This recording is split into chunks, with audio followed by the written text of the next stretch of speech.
শ্বশুরকে বাবা বানিয়ে এদেশের নাগরিক বনগাঁর পঞ্চায়েত কর্মী বাংলাদেশে অনুপ্রবেশকারী।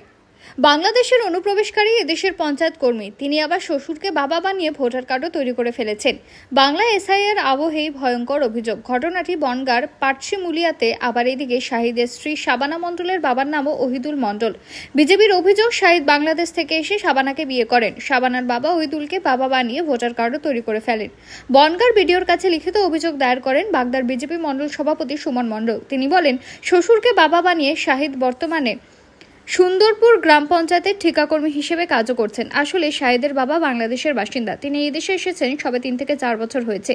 এর মধ্যে ভোটার লিস্টে নাম তুলেছে, ভোটার কার্ড হয়ে গিয়েছে, বাংলাদেশের কোভিড কার্ডও আমাদের কাছে আছে। এটাই প্রমাণ করে দেয় শহীদ বাংলাদেশি। যদিও অভিযুক্ত শাহিদের দাবি, আমি ভারতীয়, অবিবাহিত, আমার Aadhaar card, PAN card, voter card সবই এখানে রয়েছে, এখানকারই বাসিন্দা। এবার এখানকার কোভিড কার্ডও রয়েছে, সেটা আমি অনলাইন থেকে বারও করে দিতে পারি। শ্বশুরকে বাবা বানানোর বিষয়ে তিনি বলেন, মিথ্যে অভিযোগ, আমি অবিবাহিত।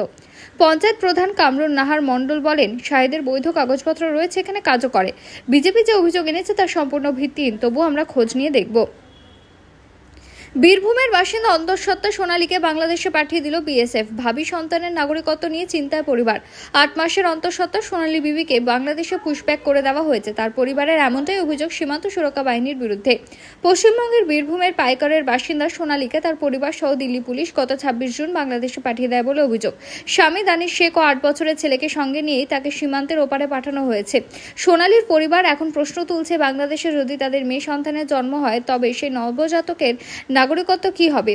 দিল্লিতে প্রায় 2 দশক ধরে সোনালী এবং তার পরিবার কাগজ কুড়ুনি এবং গৃহপরিচারিকার কাজ করে আসছে। গত জুন মাসে আটক হওয়ার পর প্রথমে দিল্লি আদালতে মামলা করলেও পরে সেটি তুলে নেওয়া হয়। পরবর্তীকালে পশ্চিমবঙ্গ পরিযায়ী শ্রমিক কল্যাণ পর্ষদের সাহায্যে কলকাতা হাইকোর্টে মামলা দায়ের করেন পরিবারের সদস্যরা। সোনালীর পরিবারের এক সদস্যের প্রশ্ন, আমাদের শেষ ভরসা আদালত। সোনালী 8 মাসের অন্তঃসত্ত্বা, এই মাসের শেষে বা আগামী মাসের শুরুতে সন্তান জন্ম দেওয়ার কথা রয়েছে। বাংলাদেশেও কিভাবে আছে, ওষুধ বা খাবার পাচ্ছে কিনা জানি না। ওখানে যদি সন্তান হয় তবে সে কি বাংলাদেশের নাগরিক হবে?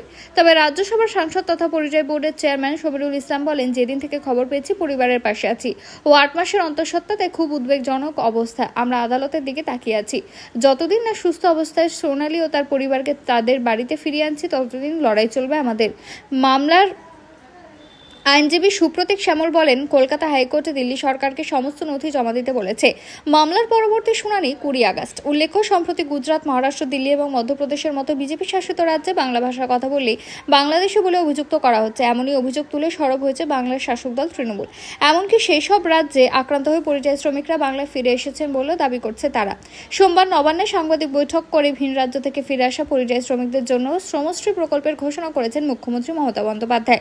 সেই প্রকল্পে শ্রমিকেরা যতদিন না বিকল্প কাজের বন্দোবস্ত করছেন ততদিন 5,000 টাকা করে ভাতা পাবেন। এর পাশাপাশি বাংলাদেশে পুশব্যাক করে দেওয়া বাংলার বাসিন্দাদের ফিরিয়ে আনতেও নির্দেশ দিয়েছেন তিনি। গত সপ্তাহে মালদার কালিয়াচকের এক পরিযায়ী শ্রমিককে বসিরহাট সীমান্ত দিয়ে দেশে ফেরানো হয়েছে।